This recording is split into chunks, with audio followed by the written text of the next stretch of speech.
नमस्कार दोस्तों, स्वागत है मेरे यूट्यूब चैनल में आपका।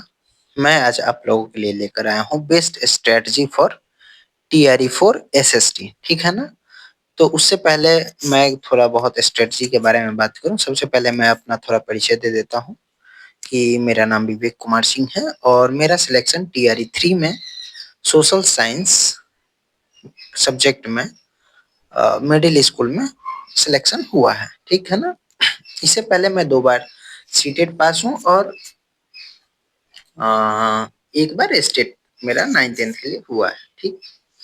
उसके बाद हम बिना किसी समय को खराब करते हुए, बिना और चीजों पे जाते हुए सीधा हम स्ट्रेटजी की बात करते हैं। स्ट्रेटजी किसी भी चीज में पास होने के लिए एक बहुत ही कारगर चीजें होती हैं ताकि हम उसी रोड मैप पे चलते हुए हम अपने लक्ष्य को प्राप्त करें। अगर हमारे पास रोड मैप ना हो तो क्या होता है कि हम उस रोड से इधर-उधर हो जाते हैं, मतलब भटक जाते हैं। तो एक स्ट्रेटजी यानी एक रोड मैप होना जरूरी होता है ताकि हम उसके ही इर्द गिर्द अपनी सारी चीजें रखें और आगे बढ़ते जाएं, ठीक है ना? तो आइए इसमें कुछ मैंने पॉइंट्स यहाँ नोट करके रखा है और उन सब पे चर्चाएं करेंगे। तो सबसे पहले हम चर्चा करते हैं पीवाईक्यू पे। पीवाईक्यू क्यों इम्पोर्टेंट है? पीवाईक्यू से हमें ये समझ में आ जाता है कि जो एग्जाम बीपीएससी करा रहा है उसमें वो कहाँ से, किस जगह से, किस टाइप की क्वेश्चंस पूछ रहे हैं, ठीक है ना?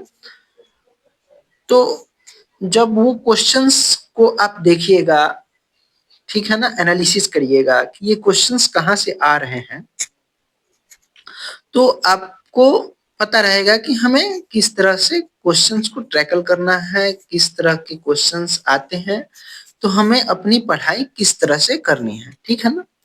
तो जो टीआरई 1, 2, 3 हुआ, उन सब के पेपर्स इकट्ठा करिए और जो आपका सब्जेक्ट है, हिस्ट्री, ज्योग्राफी, पॉलिटिकल साइंस या इकोनॉमिक्स में से जो भी आपका सब्जेक्ट है, उसमें पता करिए कि अगर मॉडर्न ज्योग्राफी आ रहा मॉडर्न हिस्ट्री आ रहा है तो वो कितने नंबर का आ रहा है, वर्ल्ड हिस्ट्री है तो कितने नंबर का आ रहा है, या मिडिल स्कूल में एंशिएंट हिस्ट्री आ रहा है कि नहीं आ रहा है, या टीजीटी वाले में क्या क्या आ रहा है। तो इन सब चीजों से आपको एक मोटा मोटी चीजें पता हो जाएगी कि हमें अगर अगर टीजीटी का एग्जाम देना है केवल तो हमें क्या क्या पढ़ना है, और टीजीटी और जूनियर जो मिडिल स्कूल यहाँ बिहार में कहा जाता है उसके लिए एग्जाम देना है तो हमें क्या क्या पढ़ना है, तो एक मोटा मोटी आपको अंदाजा लग जाएगा, ठीक है? तो पीवाईक्यू का ये बात हुआ, ठीक। उसके बाद हम सिलेबस एक बार शॉर्ट में थोड़ा जान लेते हैं कि 150 नंबर का टोटल एग्जाम होता है जिसमें 30 नंबर का लैंग्वेज होता है, हिंदी और इंग्लिश होगा, और बाकी 120 नंबर पे आपका मेरिट बनेगा जिसमें जीएस का पार्ट होता है 40 नंबर का, और 2 सब्जेक्ट आपको लेने होते हैं। एक कंपलसरी सब्जेक्ट होता है हिस्ट्री या ज्योग्राफी में से कोई एक, और 2 सब्सिडरी सब्जेक्ट्स होते हैं यानी पॉलिटी और इकोनॉमिक्स में से कोई एक सब्जेक्ट आप अपने सब्जेक्ट कॉम्बिनेशन के हिसाब से ले सकते हैं, ठीक। और जीएस में 3-4 सब्जेक्ट को मिला के 40 नंबर का जीएस बनाया जाता है जिसमें मैथ आएगा, साइंस आएगा, हिस्ट्री आएगा और करंट अफेयर ये आएगा, ठीक है ना? और ये सिलेबस की बात हुई, ठीक है ना? उसके बाद हम बढ़ते हैं बुक लिस्ट या स्कोरिंग सब्जेक्ट कौन-कौन से हैं। तो स्कोरिंग सब्जेक्ट मेनली देखिए, हिस्ट्री क्या है, ये समुद्र है। आप कितना भी हिस्ट्री पढ़ लीजिएगा, और क्या होता है ना हिस्ट्री में, कि कन्फ्लिक्शन रहता है कि किसी किताब में कुछ और दिया है और किसी किताब में कुछ और दिया है। जैसे एक मैं क्वेश्चन बताता हूँ कि एक संग्रहण शब्द को लेकर इस बार बीपीएससी उसमें बहुत सारे जो वन लाइनर बुक्स हैं उसमें 100 गाँव का समूह संग्रहण के लिए यूज किया गया था। वो मौर्य काल में एक क्वेश्चन था कि प्राचीन काल में या मौर्य डायनेस्टी के समय जो संग्रहण शब्द प्रचलित था वो कितने गाँवों के लिए इस्तेमाल होता था। जितने वन लाइनर बुक्स हैं उसमें 100 गाँव का समूह दिया हुआ है, लेकिन जब आप कोई और अच्छे ऑथेंटिक बुक पढ़िएगा तो उसमें 10 गाँव का समूह दिया हुआ है, ठीक है ना? तो इस तरह से हिस्ट्री में कन्फ्लिक्शन होते हैं। 3-4 क्वेश्चन पे तो ऐसे ही मतलब डाउट रहता है कि कौन सा सही है, क्या है, कौन सा गलत है, ठीक? तो इसलिए हिस्ट्री आप बहुत पढ़ना पड़ेगा, तो आप 30 स्कोर करिएगा, और उससे कम पढ़ के भी बहुत सारे सब्जेक्ट हैं जिसमें अच्छे स्कोर कर सकते हैं। जैसे ज्योग्राफी है, तो इसमें डाटा है थोड़ा बहुत, और मतलब जानकारियां हैं जो जो जैसे मौसम का लेकर है, मिनरल्स यानी खनिज वगैरह को लेकर है, तो इन सब चीजों को लेकर है, और ये एक जगह से आएंगी। इसका फिक्स है कि हाँ भाई इतना पढ़ लेने से मेरा हो जाएगा। तो ये जैसे ज्योग्राफी है, पॉलिटी है, इकोनॉमिक्स है, ये बहुत स्कोरिंग सब्जेक्ट है, यानी कि आप इसमें मतलब 35 36 इस तरह से स्कोर कर सकते हैं। लेकिन हिस्ट्री ऐसा सब्जेक्ट है जिसमें मतलब बहुत मेहनत करने के बाद आप 28 27 25 30 मतलब इतना स्कोर करिएगा, और जिसका बहुत ज्यादा स्ट्रांग है तो 31 32 तक ले जाएगा, मुझे जैसा लगता है। इससे ज्यादा तो अभी मुझे कोई मेरा दोस्त वगैरह भी नहीं मिला है, और मेरा भी नहीं जाता है इतना, ठीक है ना। तो ये स्कोरिंग सब्जेक्ट है, जैसे हिस्ट्री, इकोनॉमिक्स, पॉलिटी, ये सब नहीं, ज्योग्राफी, इकोनॉमिक्स और पॉलिटी, ये सब क्या है, स्कोरिंग सब्जेक्ट है हिस्ट्री के अपेक्षा। तो आप एक बार आपका सब्जेक्ट कॉम्बिनेशन बनाइए और उस हिसाब से काम करिए। अगर आपको केवल 6 to 8 देना है, तो यहाँ आप अगर सोशल साइंस वाले नहीं है, जैसे कि क्या है कि 6 to 8 में अदर वालों को भी अलाउ किया गया है सोशल साइंस में। जैसे कोई किसी का सब्जेक्ट कॉम्बिनेशन नहीं है, वो भी दे रहा है सोशल साइंस 6 to 8। 9 10 तो नहीं देगा अगर सब्जेक्ट कॉम्बिनेशन नहीं है। तो अगर आपका सब्जेक्ट कॉम्बिनेशन नहीं है और आप 6 to 8 के लिए दे रही हैं या दे रही हैं, तो आप वैसे सब्जेक्ट का चूज करिए, या मतलब लीजिए जो बहुत ज्यादा स्कोरिंग है। जैसे ज्योग्राफी और इकोनॉमिक्स दोनों सिमिलर हैं, ठीक है ना। हाँ, इकोनॉमिक्स में है कि कोई कुछ करेंट अफेयर में जो चीजें हो रही हैं, मतलब करंट में जो इकोनॉमिक्स से रिलेटेड चीजें हैं वो आपको आ जाएंगी। लेकिन ज्योग्राफी का क्या है कि फिक्स डाटा है, 2 4 क्वेश्चंस इधर उधर से आएंगे, लेकिन बाकी सब फिक्स है, ठीक। तो इस तरह से ज्योग्राफी इकोनॉमिक्स ले लिए, ज्योग्राफी पॉलिटी ले लीजिए, ठीक है ना। तो आपको मतलब कम मेहनत में ज्यादा परिणाम आ जाएगा, ठीक है ना। तो ये स्कोरिंग सब्जेक्ट्स को लेकर थोड़ी बहुत बातें थी, और उसके बाद हम बुक लिस्ट की बात करते हैं, ठीक है ना। तो सबसे पहले आता है हिस्ट्री के लिए हम क्या क्या बुक्स अपनाएं, ठीक है ना। तो मैं आपको दोनों तरह की बुक बताऊंगा, एक वन लाइनर बुक हिस्ट्री के लिए और एक सब्जेक्टिव टाइप बुक्स, ठीक है ना, जो आपको फायदेमंद। क्योंकि देखिए हम लोग जो तैयारी कर रहे हैं, एक टीचर बनने के लिए तैयारी कर रहे हैं, और टीचर बनने के लिए क्या है कि आपको हमेशा पढ़ना है, ठीक है ना। तो हमेशा पढ़ना है, एक तो एग्जाम क्वालिफाई करने के लिए भी पढ़ना है, और उसके आगे पढ़ाने के लिए भी हमें पढ़ना है, ठीक। तो दोनों तरह की जानकारियां हमें होनी चाहिए। तो हिस्ट्री के लिए हम एक बुक सजेस्ट करेंगे जिसमें मॉडर्न इंडिया, मेडाइवल और एंशिएंट, इन तीनों का काम हो जाएगा। मॉडर्न, मेडाइवल और एंशिएंट, इन तीनों का काम हो जाएगा इन वन लाइनर्स बुक्स से। तो 2 बुक्स बताऊंगा, जिसमें एक केटीसी किरण जो इलाहाबाद से पब्लिश होती है। केटीसी किरण की एक भारतीय इतिहास करके एक बुक आता है, तो वो आप ले सकते हैं। या एक राजस्थान से एक बुक आता है, आर्या, या आर्य कॉम्पिटिटिव टाइम्स है, ठीक है ना। तो आर्य कॉम्पिटिटिव टाइम्स की भी बुक आप ले सकते हैं, ठीक। ये दोनों बुक्स अच्छे हैं। एंशिएंट हिस्ट्री के लिए आर्य कॉम्पिटिटिव टाइम्स वाला पोर्शन पढ़िए, उसमें जो पोर्शन दिया है। और मेडाइवल और मॉडर्न के लिए आप केटीसी किरण लीजिए, ठीक है ना। सिलेक्टिव पढ़ने से क्या होगा कि इसमें भी दिया हुआ है, जो आर्या कॉम्पिटिटिव टाइम्स है इसमें भी दिया हुआ है मेडाइवल और मॉडर्न, लेकिन हम कहेंगे कि इसमें बहुत ज्यादा डाटा है, ठीक। और हमें उतना पढ़ना है जितना मेरा काम चल जाए, ठीक है ना। तो आप एंशिएंट के लिए आर्या कॉम्पिटिटिव टाइम्स ले लीजिए, और मॉडर्न और मेडाइवल के लिए केटीसी किरण की बुक आती है, ठीक। और अगर आप सब्जेक्टिव में पढ़ना चाहते हैं कि हाँ कुछ ऐसा मोटा मोटा किताब अगर पढ़ना चाहते हैं, तो मॉडर्न इंडिया के लिए एस के पांडे, और एंशिएंट इंडिया के लिए भी एस के पांडे, और एंशिएंट इंडिया के लिए भी एस के पांडे ठीक है आपके लिए, इतना मतलब काफी है। इन एस के पांडे का बुक आता है, जो वो बहुत सारे बुक्स को पढ़ के और उन्होंने अपना बुक्स लिखा हुआ है, तो उससे क्या होगा कि वहां सारी चीजें मिल जाती हैं लगभग, ठीक। तो ये तो हुई हिस्ट्री, मॉडर्न हिस्ट्री के लिए। और वर्ल्ड हिस्ट्री के लिए मैं अपने ही चैनल पे एक अलग से वीडियो बनाया हुआ हूँ, तो आप वहां जाके वर्ल्ड हिस्ट्री के लिए बुक लिस्ट देख लीजिए। और अगर आपको वो नहीं मिलता है तो मैं प्रयास करूंगा कि इस जो वीडियो बन रहा है उसके लिंक में वो डाल दूं, ठीक। उसके बाद आता है ज्योग्राफी। तो ज्योग्राफी के लिए आप केवल इतना कर लीजिए कि एनसीईआरटी 6 to 12, ठीक है ना, और एससीईआरटी 9th 10th, ठीक है ना। 9th 10th एससीईआरटी इसलिए कह रहा हूं ताकि कुछ क्वेश्चंस वहां से बन रहे हैं, जैसे कि इस बार पूछ दिया था भूटान के बारे में, और एससीईआरटी में 9th या 10th में, मुझे एग्जैक्ट याद नहीं है, उसमें दिया हुआ है कि भारत के पड़ोसी देश करके एक चैप्टर दिया है, ठीक है ना, जिसमें भारत के जो भी पड़ोसी देश हैं उसके बारे में वो बताता है।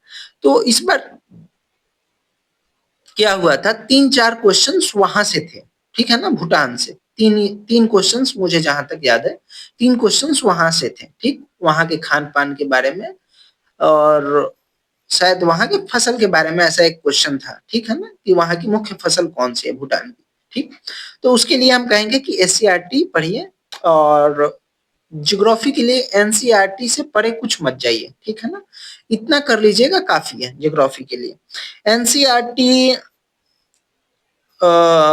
एनसीईआरटी के बाद अगर आप कोई बुक पढ़ना चाहें तो महेश कुमार बनवाल है, और उस उनके लिए जो सिविल सर्विसेज की बुक आती है, एनसीईआरटी सार संग्रह नहीं, जो सिविल सर्विसेज की बुक आती है महेश कुमार बनवाल की, वो वाली बुक आप पढ़िए, ठीक। तो ज्योग्राफी का ये हुआ।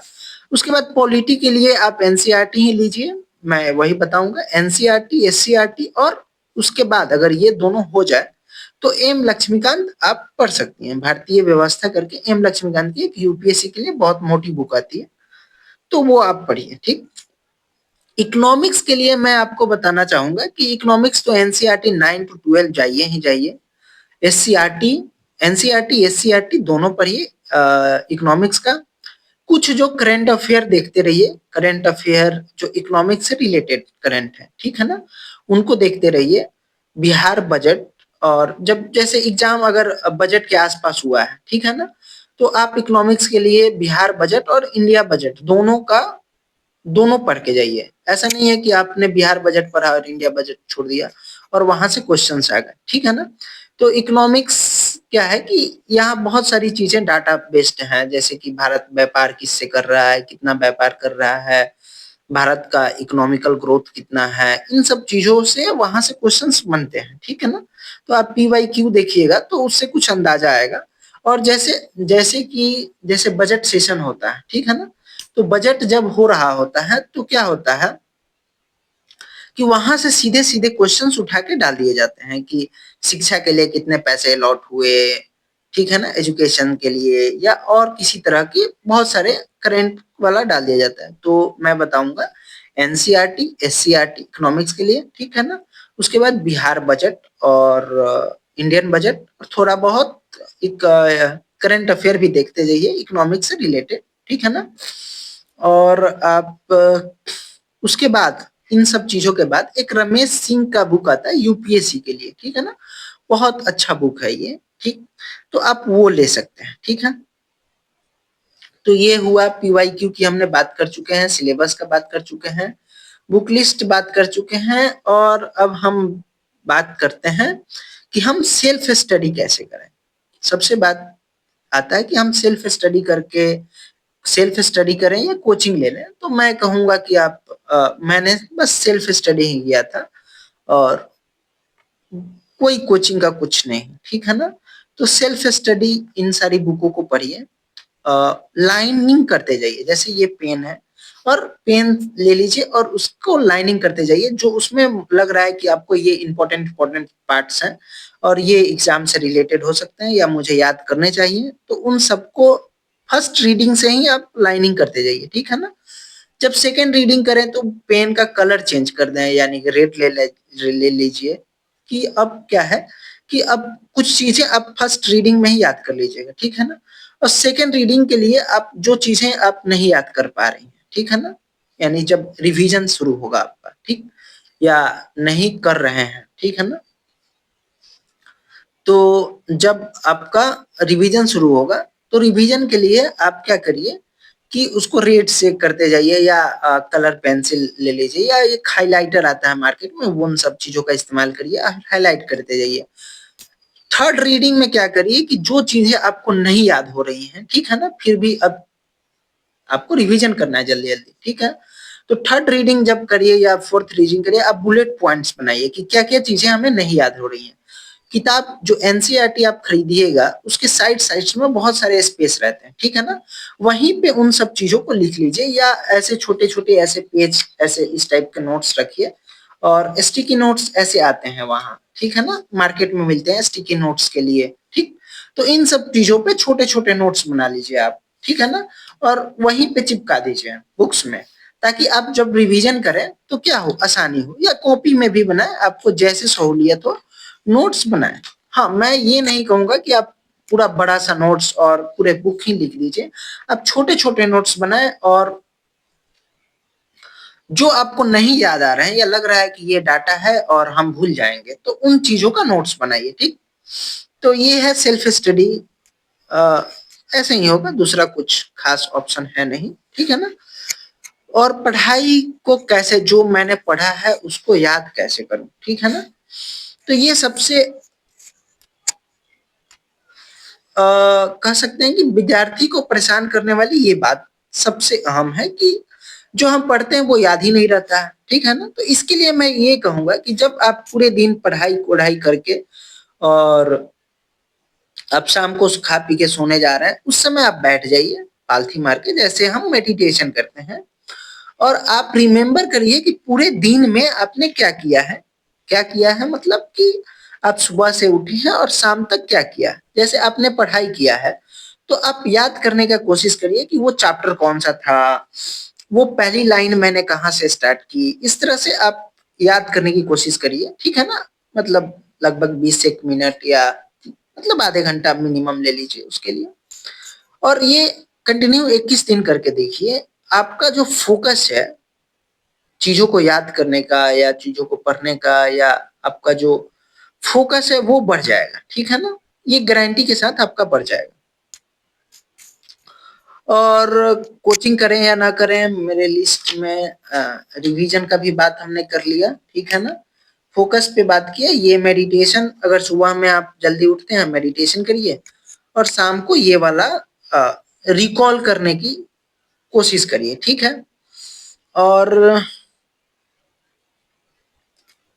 अभी तो इतना ही था। और रिवीजन कैसे करें, एक चीज हमेशा होता है कि रिवीजन कैसे करें, ये लेंदी हो जाता है, फिर हमें उतना ही समय लगता है रिवीजन के लिए। तो रिवीजन का एक और तरीका अपना सकते हैं कि जैसे आपने आज पढ़ा जो 2 3 4 चैप्टर, ठीक है, और कल हमें फिर, जैसे आज जियोग्राफी मैंने स्टार्ट किया, 4 चैप्टर पढ़ा, ठीक है ना, 4 चैप्टर जो पढ़ा मैंने उसमें जो हाईलाइट किया, ठीक, कल हम उन हाईलाइट को फिर रिवीजन करके फिर से स्टार्ट करेंगे अगला चैप्टर, जब तक उनका रिवीजन ना कर लें। तो एक क्या होगा कि आप तुरंत ही एक रिवीजन कर लीजिएगा, ठीक है। तो इससे क्या होगा कि आपको वो चीजें और आसान हो जाएंगी रिवीजन का, ठीक है ना। और आप नोट्स बनाइए, शॉर्ट नोट्स बनाइए, इस तरह की चीजें करिए, ठीक। तो आप आज के लिए इतना ही काफी है, और ऑल द बेस्ट, नया साल आने वाला है, आप लोगों को हैप्पी न्यू ईयर। और मैं यही कहूंगा कि मेहनत करिए, और नया साल एक अपने आप में एक संकल्प लीजिए कि नया साल में हमारे पास नौकरी हो, एक अच्छा जीवन हो, और इस विद्यार्थी जीवन से हम आगे जाएं, ठीक है ना। All the best, best of luck, धन्यवाद, नमस्कार।